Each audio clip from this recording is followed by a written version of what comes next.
Dans l'imaginaire contemporain, l'enrichissement est une dynamique de l'addition. Il se mesure au volume, à la sédimentation des biens et à l'extension du domaine de l'avoir. Pourtant, à la lumière d'une sagesse plus ancienne, souvent portée par les philosophies ascétiques et orientales, apparaît un paradoxe fécond. La véritable richesse ne réside pas dans l'accumulation, mais dans la soustraction. Réduire ses dépenses et ses possessions n'est pas une apologie de la pauvreté, mais une manœuvre stratégique de libération du capital financier, temporel et psychique. L'accumulation matérielle crée une illusion de sécurité, alors qu'elle génère, par nature, une servitude.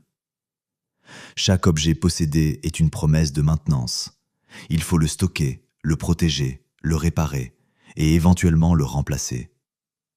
C'est ce que nous pourrions appeler la tyrannie de l'entretien. En multipliant les possessions, l'individu multiplie ses fuites énergétiques et financières. Réduire ses dépenses, c'est d'abord briser le cycle de l'obsolescence, non seulement technique, mais aussi psychologique. Celui qui dépense moins n'est pas plus pauvre, il est plus autonome. En abaissant son seuil de dépendance au marché, il augmente mécaniquement sa marge de liberté.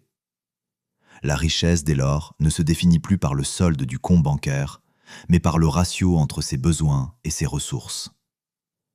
Un homme aux besoins modestes et aux revenus stables est infiniment plus riche qu'un homme aux revenus élevés dont le train de vie exige chaque mois l'épuisement total de ses forces. En fin de compte, la stratégie de réduction est une forme d'alchimie. Elle transforme le plomb de la consommation compulsive en or de la disponibilité. Être riche, ce n'est pas avoir les moyens d'acheter n'importe quoi. C'est avoir le luxe de ne plus rien désirer de superflu.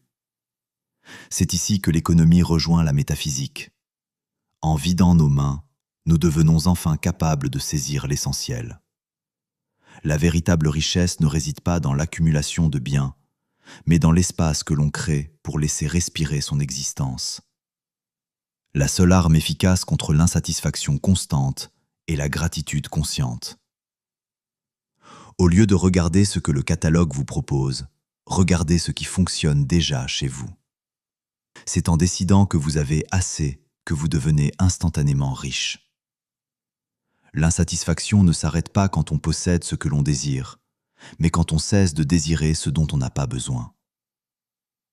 Dites-moi ce que vous en pensez en commentaire et abonnez-vous pour d'autres parenthèses minimalistes.